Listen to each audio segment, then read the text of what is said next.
Hey guys! Tonight we're heading back thousands of years to wander along the Nile, where the air is heavy with the scent of warm river mud and baking bread. You're standing barefoot on the edge of an Egyptian village, your toes pressing into the soft, sun-warmed sand. The breeze off the water carries the faint cry of ibis birds and the distant clatter of stone mills grinding grain. You might think a life here is simple, even idyllic, but don't get too comfortable. You probably wouldn't survive more than a week here with your modern teeth. The truth is, for all their grandeur, pyramids, golden sarcophagi, and temples that seem to scrape the sky, ancient Egyptians had a big problem, and it was right inside their mouths. The very bread that sustained them, the staff of life, was quietly destroying their smiles grain by grain. So before you get comfortable, take a moment to like the video and subscribe, but only if you genuinely enjoy what I do here. And let me know in the comments, where are you watching from and what time is it right now? Now dim the lights, maybe turn on a fan for that soft background hum, and let's ease into tonight's journey together. You take a deep breath of the Nile air. It's dry, dusty, and you can almost taste the fine grit in the back of your throat. That's no accident. Sand is everywhere. It clings to the papyrus stalks by the river. It seeps into every crack of the mud brick homes. And worst of all, it's in the flour. Egyptians eat bread with every meal, but their bread isn't fluffy and light like yours. It's dense, chewy, and made from emmer wheat and barley. The process sounds harmless enough. Grind grain between two flat stones, mix with water, and bake in a clay oven. But here's the catch. The stones slowly grind against each other, dropping tiny flakes of rock into the flour. Over time, those microscopic shards turn each bite into a miniature sandstorm. You take another step along the village path, imagining the crunch of sand between your teeth. Historians still argue whether Egyptians realized how much grit was wearing away their enamel. Some say they were aware, but powerless to change it. Others believe they simply accepted the pain as part of life. Either way, the result was the same. Even young adults had teeth filed down almost to the gum line. A woman passes you, carrying a basket of flatbreads. You nod politely and wonder how her smile would look up close. Odds are, her teeth are chipped, yellowed, and riddled with abscesses. That's not because she eats candy. It's the flour, the grit, and the constant gnawing on tough food that slowly erodes them. You might chuckle at the thought of ancient dentists, but don't laugh too soon. There were some, though you may not want to meet them. Their toolkit was primitive. Copper chisels, a few sharp stones, and herbal poultices that might help, or might make things worse. As you wander closer to the riverbank, you notice a man standing there with a small stick in his hand. He's not whittling or playing with it. Instead, he's chewing on the end until it frays into soft bristles.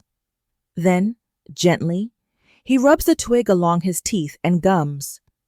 Congratulations! You've just spotted the ancient Egyptian toothbrush. Long before nylon bristles and minty toothpaste, they turned to nature for oral care. The chewing stick, probably from the Salvadora persica tree, was their first line of defense against decay and bad breath. You pause to watch him work, the sun glittering off the water like molten gold. He chews slowly, thoughtfully, as if this quiet ritual is as important as eating or praying. In this moment, you realize something surprising. Despite all the grit and decay, Egyptians cared deeply about their smiles. Clean teeth weren't just about health. They were tied to beauty, social status, and even spiritual purity. Priests would rinse their mouths with perfumed oils before speaking sacred words. Lovers would exchange honey-sweet kisses in poems. And in the end, when a person was mummified, Embalmers carefully packed their mouths to preserve them for the afterlife.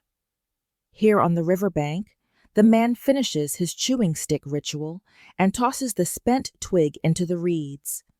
A crocodile slides lazily into the water nearby, making barely a ripple.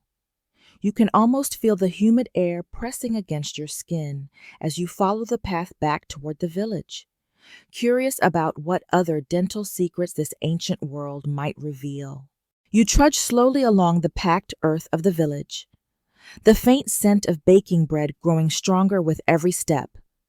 The sun beats down relentlessly, and the dusty air seems to cling to your skin like a second layer. Children dart between the narrow alleys, giggling as they carry small clay bowls filled with lentil stew. Nearby, a miller crouches over two flat, grinding stones, patiently pushing a heavy upper stone in slow circles. At first glance, the scene feels comforting, almost wholesome. Bread is life here, the cornerstone of every Egyptian meal, eaten morning, noon, and night. But as you watch, something catches your eye. A tiny cascade of pale dust drifting from the grinding stones. It hangs in the air for a moment, before settling into the flour. You squint, and realize those pale specks aren't just wheat. They're flakes of stone. This, you think, is where the trouble begins. The Egyptians' love of bread is legendary. Emmer wheat and barley are pounded, ground, and sifted to make dough, which is then baked into hard, flat loaves in clay ovens. But their tools, simple saddle querns and grinding stones, are far from precise. As women grind grain day after day, year after year, the stones wear down, shedding tiny fragments of quartz and grit into the flour. Historians still argue whether Egyptians understood this quiet danger. Some suggest they were aware of the grit, but considered it an unavoidable side effect of daily life. Others propose they believed the gods protected them from such mundane harms. Either way, the result was brutal. You imagine biting into a piece of bread, feeling a faint crunch that doesn't belong there. Over time, those microscopic stones turn teeth into stubs, eroding enamel until only yellowish, uneven dentin remains. Archaeologists examining ancient skulls have found shocking levels of dental wear, some so severe the teeth are worn down to the gum line, leaving exposed nerves to throb with every bite. And yet, bread wasn't optional. The word for bread, ta'a, was synonymous with food itself. Workers were even paid in loaves, which kept them fueled for long days, hauling stones to build temples and tombs. You can almost hear the rhythmic thud of millstones in every household, day and night, echoing like a heartbeat through the village. Nearby, an elderly woman pulls a flatbread from the oven with calloused hands. The loaf is dense and dark, with a cracked crust and faint scorch marks. She tears off a piece and chews slowly, her jaw working like a millstone itself. Her lips curve into a soft smile, but you notice her teeth, short, jagged, and stained a deep ochre from years of wear. You shift your weight uneasily. Suddenly your own teeth feel vulnerable, as if the sand and grit might find their way into your mouth too. It wasn't just grit that damaged teeth. The hard crusts of bread required strong chewing, and even the interior, though softer, was packed with fibrous plant matter. Occasionally, small pebbles or husks slipped into the dough, adding another abrasive hazard. Egyptians rarely peeled or refined their grains. Why waste precious time and resources when the bread would be eaten quickly? Of course, there were attempts to soften the blow. Wealthier households sometimes used finer grinding stones or sieves to remove larger particles, resulting in softer, whiter bread. But for most people, coarse loaves were the norm, and their smiles paid the price. You pause as the breeze shifts, carrying with it the faint smell of beer, another staple of the Egyptian diet. Sweet, thick, and unfiltered, It was often consumed with bread to make a meal more filling. Ironically, beer's sugars could promote tooth decay, compounding the damage done by gritty bread. A young boy runs past, clutching a chunk of bread in his hand. He grins up at you for a moment, before disappearing around the corner. For a brief second, you glimpse his teeth. They're small and worn, the edges uneven. He can't be more than 12. As you resume walking, you can't help but wonder, what would it feel like to live in a world where every meal grinds away your smile? Where bread gives life but also slowly destroys the very tools you use to eat it. The rhythmic thump of grinding stones follows you as you leave the milling area. It fades into the distance like a heartbeat, steady and inescapable. The bread may have sustained a civilization, but in return, it demanded a quiet, painful toll, one mouthful at a time. You follow the narrow dirt path out of the village center, your sandals kicking up small puffs of dust as you go. The air feels thicker here, heavy with the scent of incense drifting lazily from a nearby temple. In the distance, you hear the low murmur of chants as priests prepare for a ritual. Their voices rise and fall in perfect unison, a sound that seems to vibrate deep in your chest. You pause for a moment, curious about what's happening inside. The temple is an imposing structure of limestone blocks, its walls covered in intricate carvings of lotus flowers, ankhs, and stern-faced gods. The massive wooden doors are half open, and warm light spills out onto the ground like molten gold. As you step closer, the aroma changes. Alongside the sharp tang of burning myrrh, there's something sweeter, almost floral. You realize it's the scent of perfumed oils, carefully prepared mixtures that the priests use to cleanse themselves before stepping into the sacred space. And here's the surprising part. Those oils aren't just for their skin. Inside, a young priest stands near a basin, tilting his head back slightly as he swishes a golden liquid around his mouth.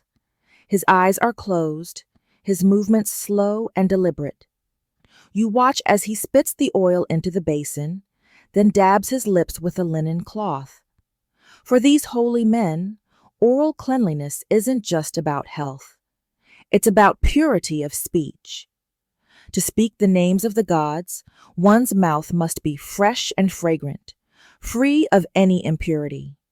Historians still debate how common this practice was outside the temple walls. Some believe only priests adhered to such strict oral rituals, while others suggest that wealthier Egyptians also used scented rinses as part of their beauty routines. Either way, the connection between a clean mouth and social or spiritual standing is clear. You step further inside, your eyes adjusting to the dim light. The air is cool here, a welcome contrast to the scorching sun outside. Along one wall, shelves hold tiny alabaster jars filled with oils and pastes, myrrh, cinnamon, mint, and even honey. One priest gently stirs a small pot over a flame, releasing a sharp but pleasant scent into the air. You watch as another man picks up what looks like a slender reed and runs it along his gums. The reed isn't for playing music, it's a primitive toothpick. Long before modern dental floss, Egyptians used whatever tools were at hand to remove stubborn bits of food from between their teeth. In a quiet corner, a young novice is preparing a mouthwash. He mixes powdered frankincense with water and adds a few drops of lotus oil. The mixture isn't for drinking, it's to be swished, swirled, and spat out. You can almost taste it.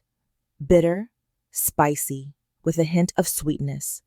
And yet, even these fragrant rinses weren't a perfect solution. While they may have masked bad breath and soothed irritated gums, they couldn't undo the damage of years spent eating gritty bread and drinking sugary beer. Toothaches and abscesses still plagued even the most devoted priests. A thought crosses your mind.